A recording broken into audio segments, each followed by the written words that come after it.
ବନ୍ଧୁମାନେ ଜଣେ ପୋଷ୍ଟମ୍ୟାନ୍ କେବଳ ଏକ ଲଫାପା ନୁହେଁ ବରଂ ଏକ ଭାଗ୍ୟର ବାର୍ତ୍ତା ନେଇ ଯାଉଛନ୍ତି, ଯାହାକୁ ପାଇବା ପାଇଁ ଆପଣଙ୍କର ହୃଦୟ ହୁଏତ ବର୍ଷ ବର୍ଷ ଧରି ଅପେକ୍ଷା କରିଛି। ଯଦି ଆପଣ ଏହି ନିର୍ଦ୍ଦିଷ୍ଟ ମୁହୂର୍ତ୍ତରେ ଏହି ଭିଡ଼ିଓଟି ଦେଖୁଛନ୍ତି, ତେବେ ଏହା କେବଳ ଏକ ସଂଯୋଗ ନୁହେଁ ବରଂ ଭାଗ୍ୟର ଏକ ସଂକେତ ହୋଇପାରେ। କାରଣ ଆଜି ଆପଣ ଯାହା ଶୁଣିବାକୁ ଯାଉଛନ୍ତି ତାହା କେବଳ କାହା ପାଇଁ ନୁହେଁ। ନିଜକୁ ପଚାରନ୍ତୁ, ଆପଣ କ'ଣ ବର୍ତ୍ତମାନ ଅନୁଭବ କରୁଛନ୍ତି ଯେ କିଛି ପରିବର୍ତ୍ତନ ହେବାକୁ ଯାଉଛି? କୌଣସି ସ୍ପଷ୍ଟ କାରଣ ବିନା ଆପଣଙ୍କର ମନ ଅସ୍ଥିର ହୋଇଯାଏ। କେତେବେଳେ ହଠାତ୍ ଆପଣଙ୍କ ଭିତରେ ଆଶା ଉଠେ, ଅନ୍ୟ ସମୟରେ ଏପରି ଅନୁଭବ ହୁଏ ଯେପରି ଏକ ଅଦୃଶ୍ୟ ଶକ୍ତି ଆପଣଙ୍କୁ ଏକ ପ୍ରମୁଖ ସୁଯୋଗ ପାଇଁ ପ୍ରସ୍ତୁତ କରୁଛି। ଯଦି ଏହା ଘଟୁଛି, ତେବେ ଏହାକୁ ସାଧାରଣ ବୋଲି ଭାବନ୍ତୁ ନାହିଁ। ଏହା ସେହି ସଂକେତ ଯାହା ପ୍ରାୟତଃ ଏକ ଗୁରୁତ୍ୱପୂର୍ଣ୍ଣ ପରିବର୍ତ୍ତନ ପୂର୍ବରୁ ହୋଇଥାଏ। ଆପଣଙ୍କ ପାଇଁ ଆଜି କେବଳ କ୍ୟାଲେଣ୍ଡରରେ ଆଉ ଏକ ତାରିଖ ନୁହେଁ, ଏହା ଆପଣଙ୍କ ଜୀବନରେ ନୂତନ ଆଲୋକ ଆଣିବା ପାଇଁ ଉଦ୍ଦିଷ୍ଟ ଏକ ବାର୍ତ୍ତାର ଆରମ୍ଭକୁ ଚିହ୍ନିତ କରେ ଏବଂ ସେହି ବାର୍ତ୍ତାର ପ୍ରତୀକ ହେଉଛି ଜଣେ ପୋଷ୍ଟମ୍ୟାନ୍। ପ୍ରାଚୀନ ପରମ୍ପରା ଅନୁଯାୟୀ ଯେତେବେଳେ ଭାଗ୍ୟ ଏକ ନୂତନ ମୋଡ଼ ନେବାକୁ ଯାଏ, ପ୍ରଥମେ ସଂକେତ ଦେଖାଯାଏ, ତାପରେ ବାର୍ତ୍ତା ଆସେ ଏବଂ ଶେଷରେ ସୁଯୋଗ ନିଜେ ଆପଣଙ୍କ ଦ୍ୱାର ଦେଶରେ ପହଞ୍ଚିଯାଏ। କିନ୍ତୁ ଏଠାରେ ଏକ ରହସ୍ୟ ଅଛି। ସେହି ପୋଷ୍ଟମ୍ୟାନ୍ କେବଳ ଏକ କାଗଜ ଲଫାପା ଆଣିବେ ନାହିଁ। ତାଙ୍କ ହାତରେ ସେ ଆପଣଙ୍କ ଜୀବନର ପ୍ରଶ୍ନଗୁଡ଼ିକର ଉତ୍ତର ଧରିବେ। ଏକ ଉତ୍ତର ଯାହା ଆପଣଙ୍କ କ୍ୟାରିୟରର ଗତିପଥକୁ ବଦଳାଇ ପାରେ, ଆପଣଙ୍କ ପରିବାରର ମୁହଁରେ ହସ ଆଣିପାରେ ଏବଂ ଏକ ଦୀର୍ଘକାଳୀନ ଅପୂର୍ଣ୍ଣ ଇଚ୍ଛା ପୂରଣ ପାଇଁ ପଥ ପ୍ରଶସ୍ତ କରିପାରେ। ଧ୍ୟାନ ଦେଇ ଶୁଣନ୍ତୁ, କାରଣ ଏହି କାହାଣୀ ଭିତରେ ଲୁଚି ରହିଛି ଏକ ସଂକେତ। ଯଦି ଆପଣ ଏହାକୁ ଚିହ୍ନି ପାରନ୍ତି, ତେବେ ଆପଣ ଆଗାମୀ ଦିନରେ ଆପଣଙ୍କ ପାଇଁ ଅପେକ୍ଷା କରିଥିବା ଗୁରୁତ୍ୱପୂର୍ଣ୍ଣ ଘଟଣା ପାଇଁ ପ୍ରସ୍ତୁତ ହୋଇପାରନ୍ତି। ଆପଣଙ୍କ ଜୀବନକୁ ଦୀର୍ଘ ସମୟ ଧରି ବାଧା ଦେଉଥିବା ବାଧାଗୁଡ଼ିକ କେବଳ ସଂଯୋଗ ନଥିଲା। ଏପରି ସମୟ ଥିଲା ଯେତେବେଳେ କାମ ସମାପ୍ତିର ନିକଟତର ହେବା ସମୟରେ ଅଟକି ଯାଇଥିଲା, ଯେତେବେଳେ କେହି ପ୍ରତିଶ୍ରୁତି ଭାଙ୍ଗି ଚାଲି ଯାଇଥିଲା ଏବଂ ଯେତେବେଳେ ଆପଣଙ୍କ କଠିନ ପରିଶ୍ରମ ଏହାର ପୂର୍ଣ୍ଣ ଫଳ ଦେଇନଥିଲା। କିନ୍ତୁ ଭାଗ୍ୟର ନିୟମ ନିର୍ଦ୍ଦେଶ ଦିଏ ଯେ ଯେତେବେଳେ ଏକ ପରୀକ୍ଷା ଦୀର୍ଘ ସମୟ ଧରି ଚାଲିଥାଏ, ପୁରସ୍କାର ସାଧାରଣ ନୁହେଁ। ଏହି କାରଣରୁ ଆଜି ପୋଷ୍ଟମ୍ୟାନଙ୍କର ଚିତ୍ର ଏତେ ଗୁରୁତ୍ୱପୂର୍ଣ୍ଣ। କଳ୍ପନା କରନ୍ତୁ ଯେ ଏହା ସକାଳ ସମୟ। ଆପଣ ଆପଣଙ୍କ ଘର ବାହାରେ ସାଇକେଲ ଘଣ୍ଟିର ଶବ୍ଦ ଶୁଣନ୍ତି। କେହି ଜଣେ ଡାକୁଥାଏ। ଆପଣ ନିୟମିତ ଡାକ ପାଇଁ ବାହାରକୁ ପାଦ ଦିଅନ୍ତି। ତଥାପି ସେହି ଲଫାପାଟି ଆପଣଙ୍କ ହାତକୁ ସ୍ପର୍ଶ କରିବା ମାତ୍ରେ ଆପଣଙ୍କର ହୃଦୟ ଧଡ଼ ଧଡ଼ ହେବା ଆରମ୍ଭ କରେ। ଆପଣ ଅନୁଭବ କରୁଛନ୍ତି ଯେ ଏହା କୌଣସି ସାଧାରଣ କାଗଜ ନୁହେଁ, ଯେପରି ଏଥିରେ କେବଳ କାଳି ନୁହେଁ ବରଂ ଭାଗ୍ୟର ହାତ ଲେଖା ଅଛି। ଆପଣ ଭାବୁଥିବେ ସେହି ଲଫାପା ଭିତରେ କ'ଣ ଥାଇପାରେ?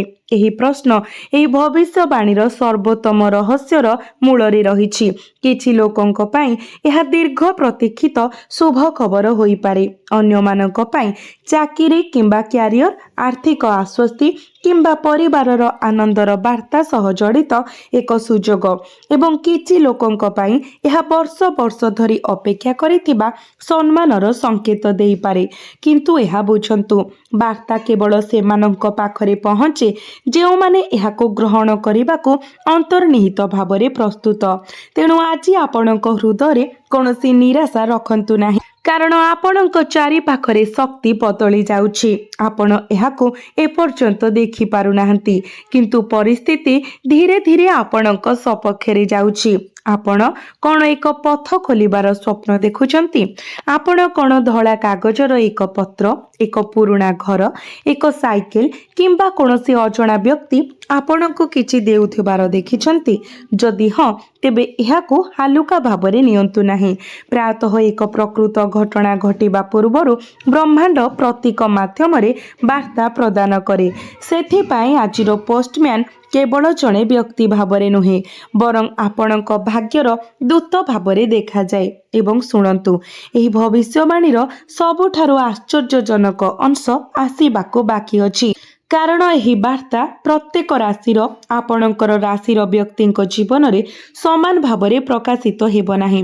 କେତେ ଜଣଙ୍କ ପାଇଁ ଏହା ଧନର ଦ୍ୱାର ଖୋଲିବ, କିଛି ଲୋକଙ୍କ ପାଇଁ ପ୍ରେମ କିମ୍ବା ସମ୍ମାନର ଦ୍ୱାର ଖୋଲିବ ଏବଂ ଆଉ କିଛିଙ୍କ ପାଇଁ ଏହା ଏପରି ଏକ ଉଲ୍ଲେଖନୀୟ ସୁଯୋଗ ଆଣିବ ଯେ ଲୋକମାନେ ଆଶ୍ଚର୍ଯ୍ୟାନ୍ୱିତ ହୋଇଯିବେ ଏବଂ ପଚାରିବେ ଏତେ ବିଶାଳ ସଫଳତା କିପରି ଆସିଲା।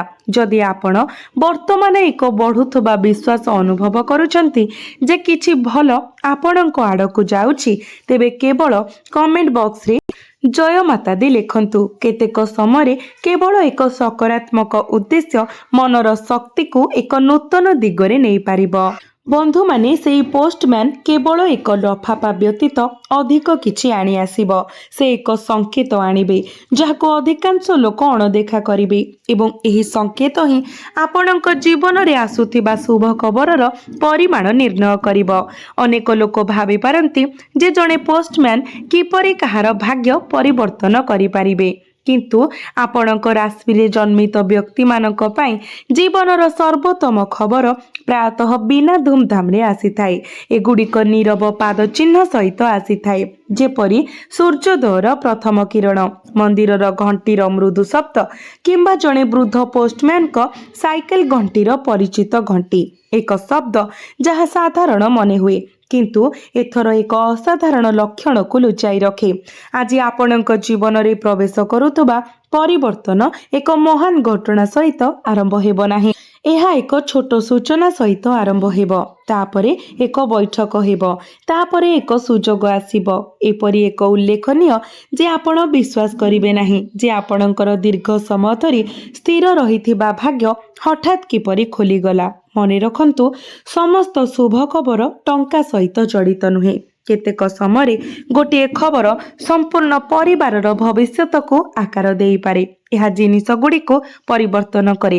କେତେବେଳେ ଗୋଟିଏ ଚିଠି ବର୍ଷ ବର୍ଷର ଚିନ୍ତାର ଅନ୍ତ ଘଟାଇଥାଏ, କେତେବେଳେ ଏକ ଗ୍ରହଣ ଜୀବନର ସମ୍ମାନ ଆଣିଥାଏ ଏବଂ କେତେବେଳେ ଦୂରରୁ ଆସିଥିବା ଏକ ବାର୍ତ୍ତା ଭାଙ୍ଗି ଯାଇଥିବା ବିଶ୍ୱାସକୁ ପୁନର୍ବାର ଫେରାଇ ଆଣେ।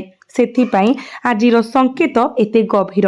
ଯଦି ଗତ କିଛି ମାସ ଧରି ଆପଣ ଅନୁଭବ କରିଛନ୍ତି ଯେ ଆପଣଙ୍କ କଠିନ ପରିଶ୍ରମ ଅଫଳିତ ହେଉଛି, ଲୋକମାନେ ଆପଣଙ୍କ ସମ୍ଭାବନାକୁ ଚିହ୍ନି ପାରିଲେ ନାହିଁ କିମ୍ବା ସୁଯୋଗ ଗୁଡ଼ିକ ଆପଣଙ୍କ ହାତରୁ ଖସି ଯାଉଛି, ତେବେ ଜୁଆର ଏବେ ଧୀରେ ଧୀରେ ମୋଡ଼ ନେଉଛି। ଆପଣଙ୍କ ଭାଗ୍ୟରେ ଏକ ନୂତନ ଅଧ୍ୟାୟ ଲେଖାଯାଉଛି। ତଥାପି ଏଠାରେ ଏକ ଗୁରୁତ୍ୱପୂର୍ଣ୍ଣ ବିନ୍ଦୁ ଅଛି। ଯେତେବେଳେ ସେହି ଶୁଭ ଖବର ଆପଣଙ୍କ ଜୀବନରେ ପ୍ରବେଶ କରେ, ଆପଣ ଦୁଇଟି ରାସ୍ତାର ସମ୍ମୁଖୀନ ହେବେ।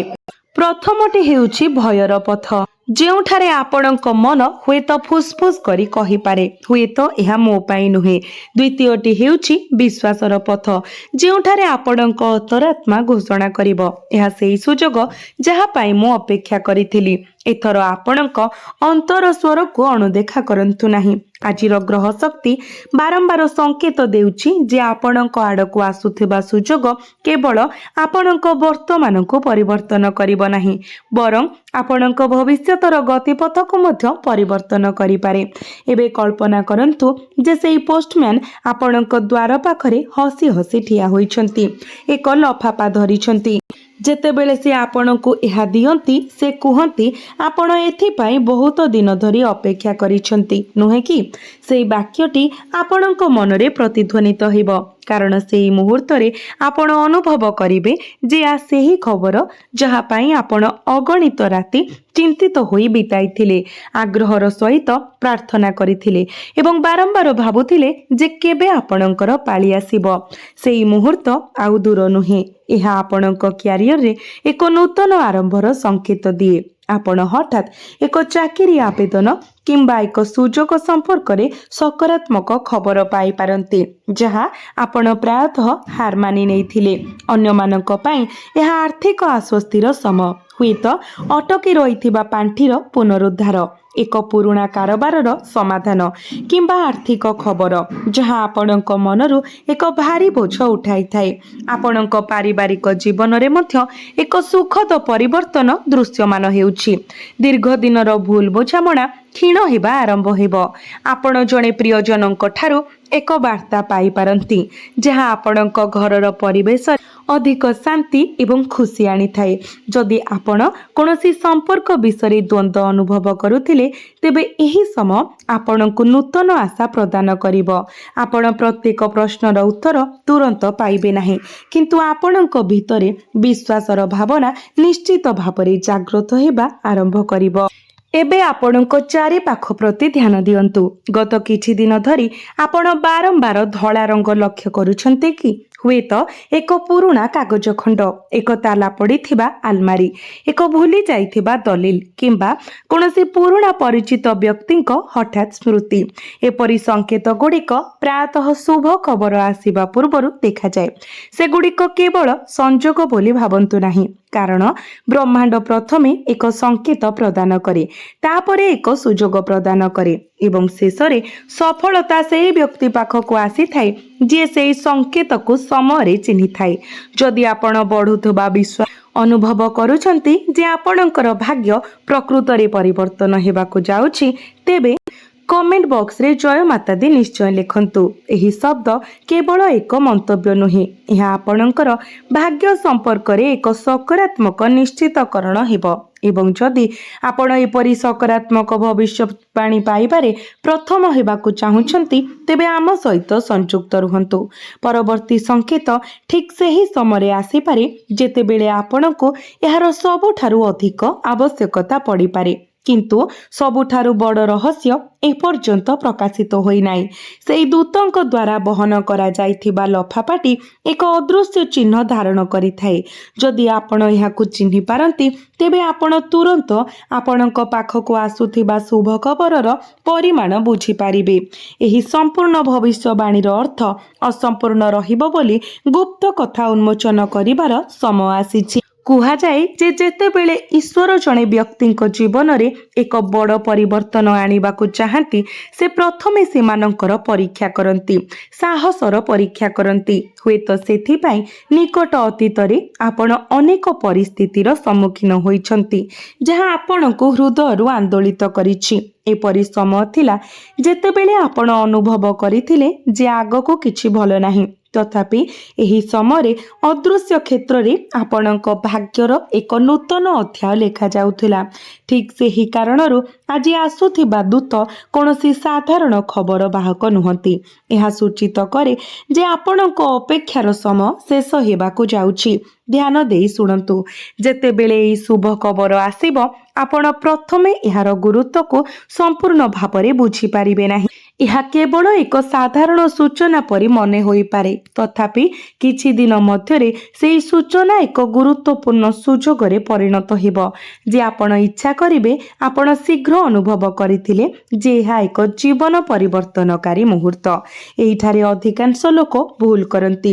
ସେମାନେ ଛୋଟ ଛୋଟ ସୁଯୋଗକୁ ଖାରଜ କରନ୍ତି, ସେମାନଙ୍କର ମୂଲ୍ୟକୁ କମ୍ ମନେ କରନ୍ତି। ତଥାପି ଆପଣଙ୍କର ସବୁଠାରୁ ବଡ଼ ଶକ୍ତି ହେଉଛି ଯେ ଯେତେବେଳେ ସଠିକ୍ ସମୟରେ ସଠିକ୍ ନିଷ୍ପତ୍ତି ନିଆଯାଏ, ସେତେବେଳେ ଏକ ସାଧାରଣ ସୁଯୋଗ ମଧ୍ୟ ଅସାଧାରଣ ସଫଳତାରେ ପରିଣତ ହୋଇପାରେ। ଆଜି ଆପଣଙ୍କ ପାଇଁ ଭାଗ୍ୟର ସମାନତା ସୃଷ୍ଟି ହେଉଥିବା ପରି ମନେ ହେଉଛି। ଆପଣଙ୍କ କ୍ୟାରିୟର ବିଷୟରେ ଯଦି ଆପଣ ଦୀର୍ଘ ସମୟ ଧରି ଉତ୍ତର ଅପେକ୍ଷା କରିଛନ୍ତି, ତେବେ ବାଧାଗୁଡ଼ିକ ଏବେ ଧୀରେ ଧୀରେ ଦୂର ହୋଇପାରେ। ଏକ ନୂତନ ପ୍ରସ୍ତାବ, ଏକ ଗୁରୁତ୍ୱପୂର୍ଣ୍ଣ ଡାକ, ଏକ ଡକ୍ୟୁମେଣ୍ଟ କିମ୍ବା ସୂଚନା ଆପଣଙ୍କ ଆତ୍ମବିଶ୍ୱାସକୁ ନୂତନ ଉଚ୍ଚତାକୁ ଉଠାଇପାରେ। ଆର୍ଥିକ ମାମଲାରେ ମଧ୍ୟ ଏକ ନୂତନ ଶକ୍ତି ଉଭା ହେଉଛି। ଏହା କେବଳ ଆୟ ବୃଦ୍ଧି ନୁହେଁ, ବରଂ ନିୟନ୍ତ୍ରିତ ଖର୍ଚ୍ଚ ଏବଂ ଆର୍ଥିକ ସ୍ଥିରତାର ଆରମ୍ଭକୁ ମଧ୍ୟ ସଂକେତ ଦିଏ। ପ୍ରାୟତଃ ସର୍ବୋତ୍ତମ ଖବର ଟଙ୍କା ପାଇବା ବିଷୟରେ ନୁହେଁ, ବରଂ ଚିନ୍ତାର ଅନ୍ତ ବିଷୟରେ, ଏବଂ ଏହା ସମ୍ଭବତଃ ଆପଣଙ୍କ ଜୀବନରେ ଘଟିବାକୁ ଯାଉଛି। ଆପଣଙ୍କ ପରିବାର ପାଇଁ ଆପଣ ଏତେ ଦିନ ଧରି ଜଣେ ପ୍ରିୟଜନଙ୍କ ବିଷୟରେ ଯେଉଁ ଚିନ୍ତା ପୋଷଣ କରି ଆସୁଛନ୍ତି, ତାହା କମିବା ଆରମ୍ଭ ହେବ। ଘରେ ଏକ ପରିବେଶ ବିକଶିତ ହେବ ଯେଉଁଠାରେ ହସ ଫେରିଆସିବ।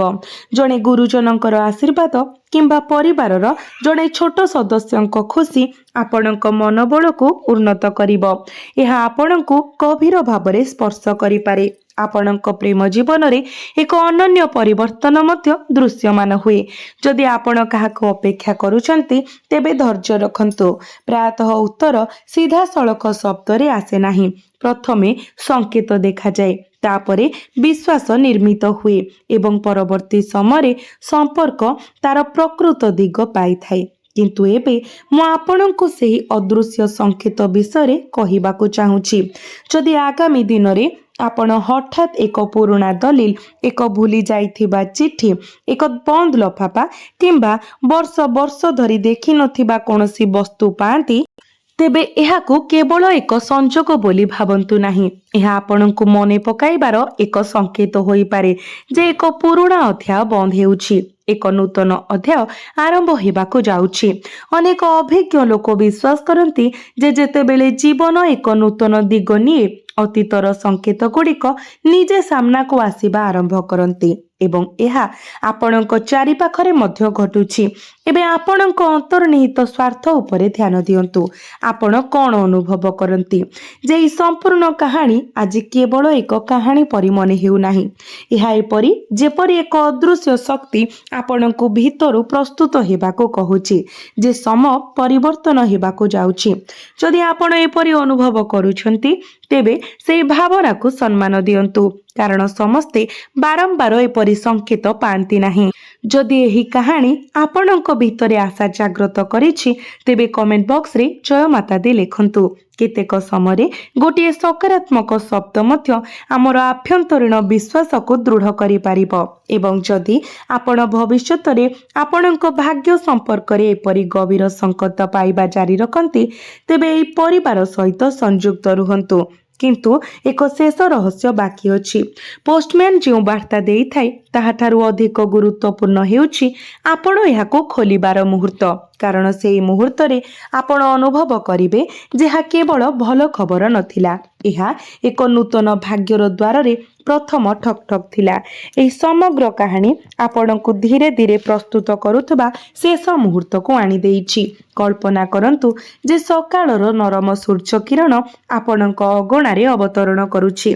परिवेश शांत, सबुकिछि सर्वदा परि देखा जाए। हठात किछि शब्द सुभिला, आपण द्वार आड़को गले। सेठारे ठिया होई सेई पोस्टमैन, तांको मुहरे एक शांत हस। एहा जेपरि से पूर्वरु जानती जे आज से केवल एक लफाफा नुहे बरं आपणकर दीर्घ प्रतीक्षार अंत आनिछंती। से आपणक हातरे सेई वार्ता दियंती। आपण किछि मुहूर्त पई एहाकु चाहिबे। आपणकर हृदय धड़ धड़ करिबो। वर्ष वर्षर कठिन परिश्रम, संघर्ष, आशा एवं प्रार्थना मुहूर्त करे आपणक आखि उपरे झलसी उठिबो। मने रखंतु प्रत्येक टक्कर साधारण नुहे, प्रत्येक वार्ता कागज रे लिखा जाए नाही एवं प्रत्येक पोस्टमैन केवल चिठी पठाई न थाए। केतेक समय से माने सेई आशा मध्य आनी थांती जहा पाई आपणक हृदय बहुत दिन धरी अपेक्षा करिथिला।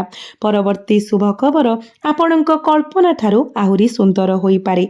जेतेबेले सेई मुहूर्त आसीबो हसी हसी एहाको स्वागत करंतु, कारण हुए तो एथर भाग्य प्रकृत रे आपणक ठिकणा पाई जाइछि।